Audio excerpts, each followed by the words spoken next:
बाबा जी हमें प्यास लग रही है, पानी पिलाने की कोशिश करिए। हमें पानी पिलाने की कोशिश करिए। मगर कहानी बढ़ती हुई चली गई। नहीं मालूम है कौन हमसे पानी मांग रहा है। फिर परिषद ने आवाज लगाई, बाबा जी पानी पिलाने की कोशिश करो। नहीं समझ पाए। अरे संत तो भगवान के भजन में लीन थे। नहीं मालूम है कि कौन हमसे पानी मांग रहा है।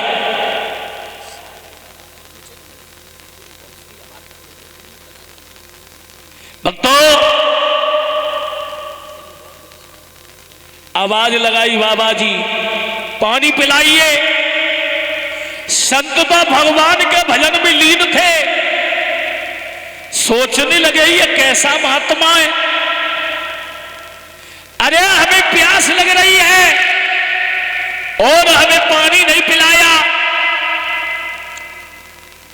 कुटिया के पास में एक मृतक सरप पड़ा है। महाराज परीक्षित ने बाण पे उठाया और उठाने के बाद स्वामी जी के गले में डाल दिया।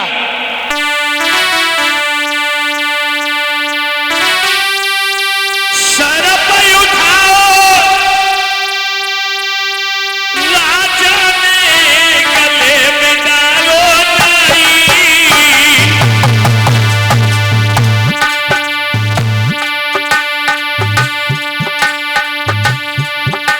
अरे होनी है बलवान रे, होनी पे सजे जाई।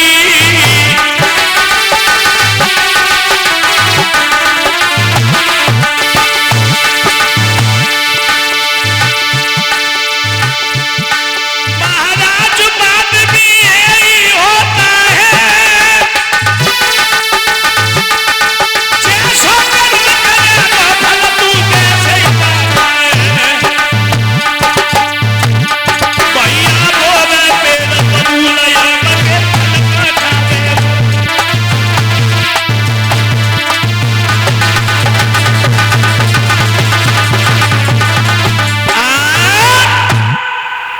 जैसे ही महाराज परीक्षित ने और ये हमारे वकील साहब इसी बड़ा खेड़ा से जो कलश वाली बेटियों को एक एक टिफिन से सम्मान किया है,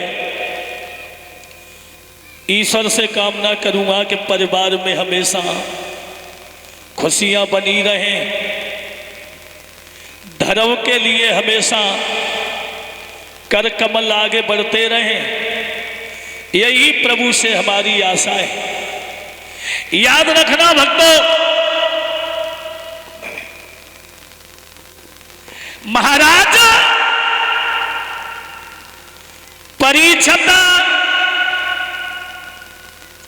सरप डाल के चले गए। छोटे छोटे बच्चों ने बताया जाकर के, पुत्र लोमर ऋषि तुम्हारे पिता के गले में मरा हुआ सर्प डाल दिया। पुत्र ने देखा है कि मेरे पिता के गले में मरा हुआ सर्प डाला है।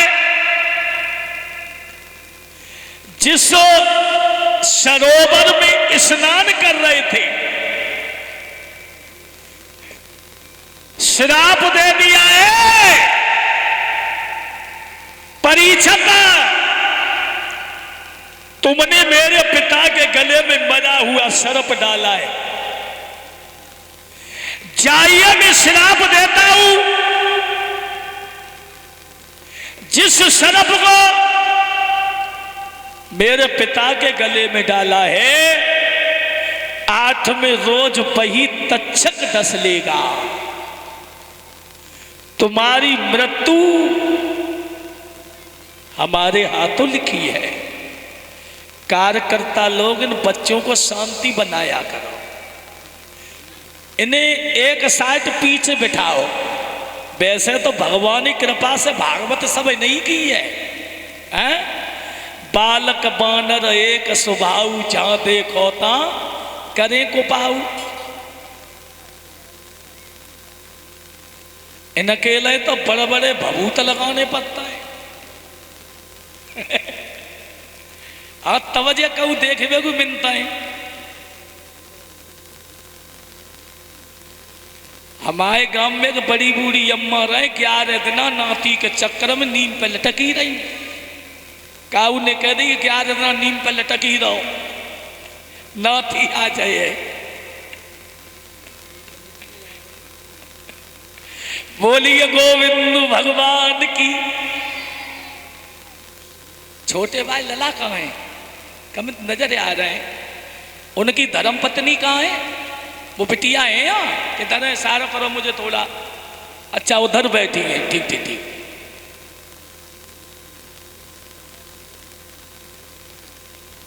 बोलिए गोविंद भगवान की।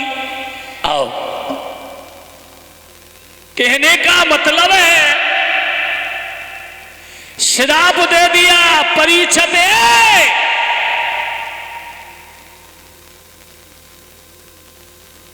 जिस सर्प को तुमने हमारे पिता के गले में डाला है, जाइए मैं श्राप देता हूं। 8 में रोज वही तक्षक तुम्हें डस लेगा। भक्तों, असली पुत्र वो होता है जो माता पिता की सेवा करे, जिसके प्रभाव से उद्धम हो, ऐसे प्रभाव से साँझ भली। जिस बेटा के सामने मारो बे, ऐसे बेटा से वाज भली। जिस बेटा के सामने अगर मां रोती हो तो धिक्कार है ऐसी संतान के लिए, धिक्कार है ऐसे पुत्र के लिए जिस पुत्र के सामने माता पिता दुखी हो। धिक्कार है।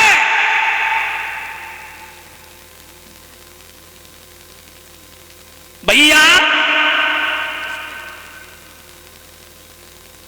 ये हमारे राजकिशोर पत्रकार जी जो 101 रुपए से हमें सम्मान किया है, भगवान हमेशा आगे बढ़ाया। श्राप दे दिया है तुमने,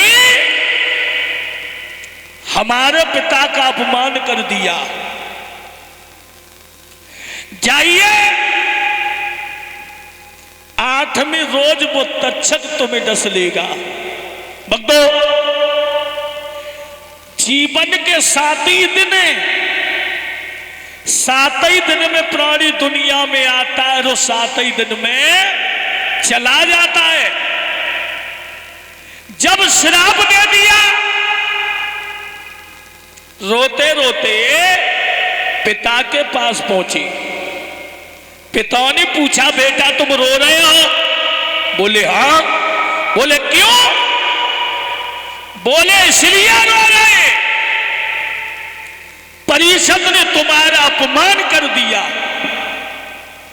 बोले बेटा इसमें परिषद का कोई दोष नहीं था, इनके सर पे कलयुग का निवास था।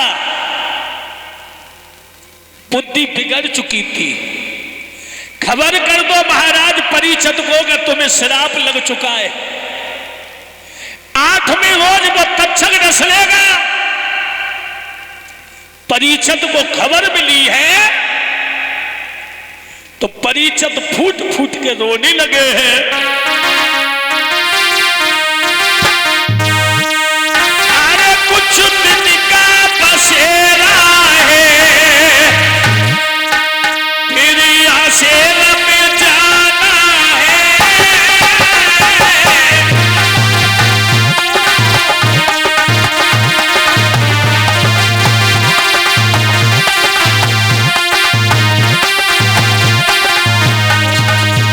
ध्यान दें हमारे कैमरा वाले दोनों बच्चे, कैमरा घुमाते रहिए। पूरे पब्लिक में सभी बहन बेटियां, सभी बच्चे भाई आगे पीछे सबका वीडियो लेते रहो। और ये जो वीडियो चल रही है ये जय बालाजी वीडियो चैनल पे प्रारंभ हो चुकी है। कल भी बच्चा ने डाली थी जय बालाजी वीडियो चैनल पे। कुछ दिन का बसेरा है, फिर यहाँ से में जाना है।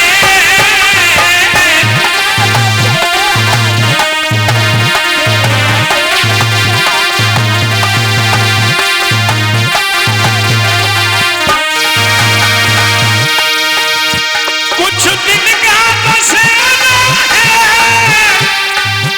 फिर यहाँ से में जाना है।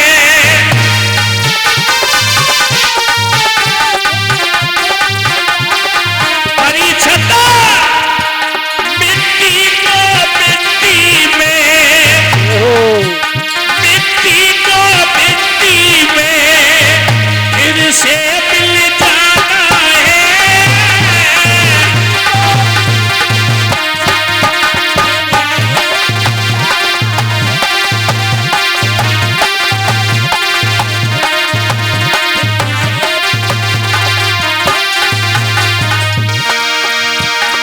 परीक्षित सोच रहे हैं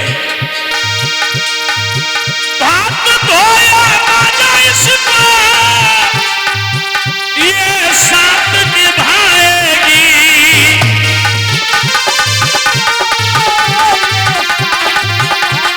क्या अफसोस मगर इतना, अफसोस मगर इतना, मरे घट जल जाना है। अफसोस